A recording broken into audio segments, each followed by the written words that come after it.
Hi, I'm Trustee Malindisa from CDH, and I'm here to explain the recent amendments to the regulations regarding the use of public transport during Level 3 of the lockdown.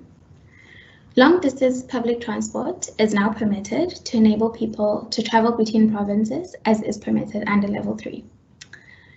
Under Alert Level 3, the following persons are permitted to travel between provinces: persons traveling for work, persons moving to a new place of residence, persons caring for an immediate family member, learners and students who have to commute to and from their schools or institutions of higher learning, people attending funerals, people involved in the transportation of mortal remains, those obtaining medical treatment, persons returning to their place of residence from a quarantine or isolation facility, and those traveling for the movement of children.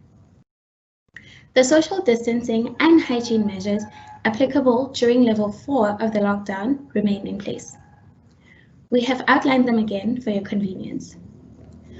All owners of public transport, vehicles, and facilities must put measures in place to promote social distancing so as to prevent cross-infection as far as possible. They must also provide sanitation and disinfection equipment to users. Vehicles must be sanitized before each trip and before and after each load of passengers. Windows, doors, armrests, and handrails all must be sanitized regularly. All sanitizers used must have an alcohol content of 60% or more. All drivers, security personnel, and taxi marshals must wear a face mask or a cloth covering the nose and mouth. This also applies to passengers, who must also wear a face mask or a cloth covering the nose and mouth.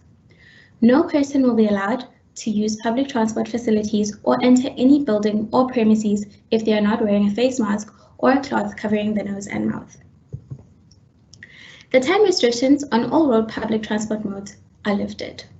Public transport will now be allowed to operate all throughout the day. The capacity restrictions, however, remain.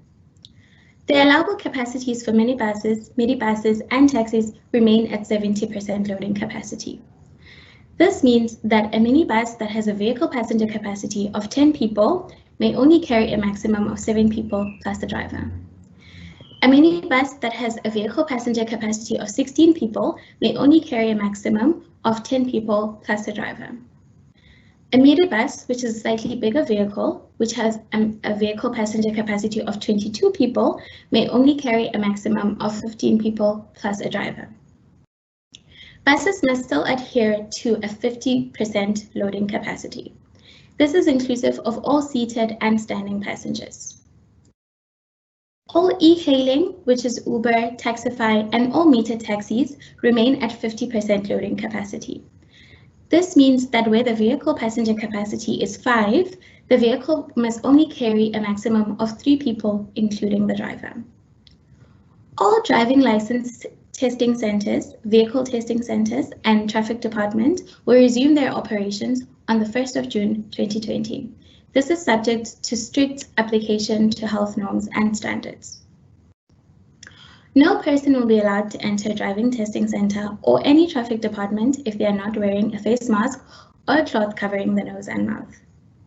Driving schools may also resume services, but need to put hygiene measures in place to prevent cross-infection as far as possible. All learners' licenses, driver's licenses, vehicle license discs, temporary permits, and professional driving permits that expired during the period from 26 March to 31 May 2020 remain valid for a further period of 90 days from the 1st of June 2020. The How train will continue services for the routes Park Station to Hartfield and that of Sandton to OR Tambo International Airport. PRASA has not resumed operations as the Department of Transport has found that it cannot safely resume operations as yet. An announcement will be made when PRASA is ready to resume operations. I hope this was helpful. Stay safe and keep well. Thank you.